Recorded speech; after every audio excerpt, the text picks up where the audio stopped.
मिठापुर नाम के गांव में मेला लगा था। गांव के सभी लोग खुश थे और नाच झूम रहे थे। दरअसल इस गांव के लोगों में अच्छी बोलचाल और एक दूसरे के प्रति अच्छी तालमेल और मीठा विचार था, इसलिए इस गांव का नाम मिठापुर था। एक दिन गीता अपने घर के बाहर चावल सुखा रही होती है कि तभी उसकी नजर सड़क पे जा रही पुलिस गाड़ी पे पड़ती है। अरे मीरा बहन, सुनती हो? देखो तो जरा यहाँ आकर ये पुलिस ललन को ही पकड़ कर ले जा रही है ना। गीता की आवाज सुनकर मीरा, जो गीता की पड़ोसी थी, वो घर से बाहर आती है और बोलती है, हाँ गीता बहन, ये अपना ललन ही है।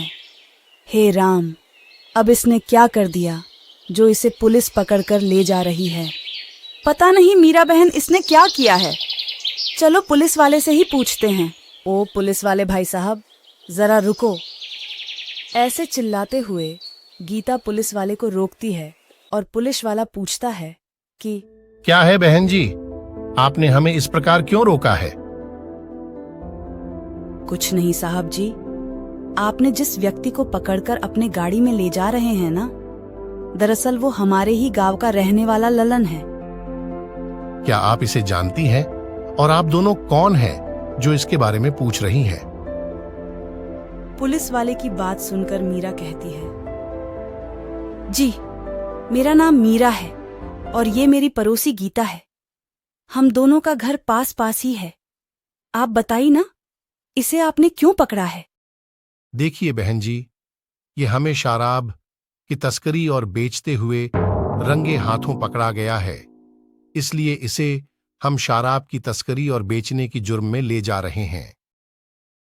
क्या ये शराब बेचता था?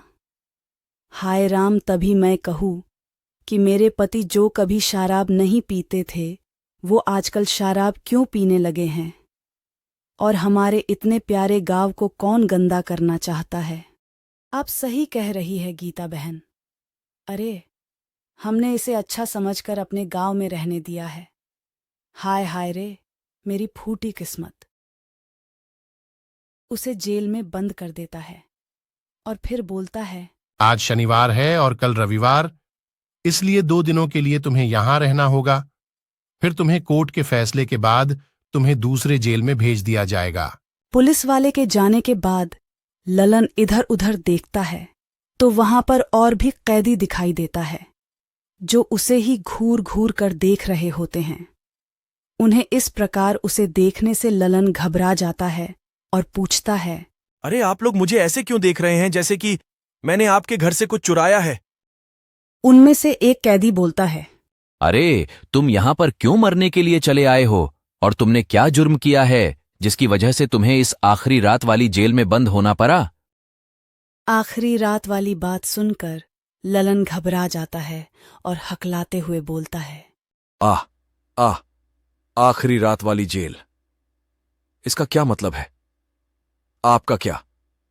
मैं मरने वाला हूं, और हां, मैंने किसी का खून या मर्डर नहीं किया हूं। मैं तो बस शराब बेचने की जुर्म में यहां पर हूं। आप बताओ ना, यह आखिरी रात वाली क्या माजरा है? ललन की बात सुनकर कैदी अपने चेहरे पर हल्की मुस्कान और घबराहट के साथ तो सुनो, बात उन दिनों की है जब मैं अपने खेत से काम कर अपने घर के लिए वापस लौट रहा था। थोड़ी दूर चलने पर मैंने एक रोती जो बहुत जोर जोर से रो रही होती है, जिसकी आवाज मेरे कानों तक आ रही थी। मैंने इधर उधर देखा तो कोई नजर नहीं आ रहा था। अंधेरा काफी होने के कारण मुझे वहां कुछ दिखाई नहीं दे रहा था। मैंने ये सोचकर आवाज का पीछा किया कि कौन इतनी रात को रो रहा है। मैं आवाज का पीछा करते करते एक घर के पास पहुंचा तो क्या देखता हूं, वो घर गिरधर का था, जो मेरे ही बगीचा वाला खेत में रहता है और मेरे साथ खेत में काम करके अपना और अपने परिवार का भरण पोषण करता था। अरे पिंकी बिटिया, क्या हुआ? तुम रो क्यों रही हो? और तुम्हारे पापा को क्या हुआ? ये ऐसे क्यों पड़ा हुआ है और तुम रो क्यों रही हो? देखो ना भानु अंकल, पापा को क्या हो गया है। वो मुझसे बात करते करते अचानक गिर गए और तब से ऐसे ही पड़े हैं। भानु गिरधर के पास जाता है और उसे उठाने की कोशिश करता है, लेकिन गिरधर थोड़ा भी हिलडुल नहीं रहा था। भानु गिरधर की ये हालत देख घबरा गया और वो तुरंत गिरधर को लेकर अस्पताल लेकर डॉक्टर के पास दिखाने के लिए ले जाता है। दोस्तों, आपको क्या लगता है आखिर गिरधर को क्या हुआ होगा? कैसे शांत करेगा भानु पिंकी को?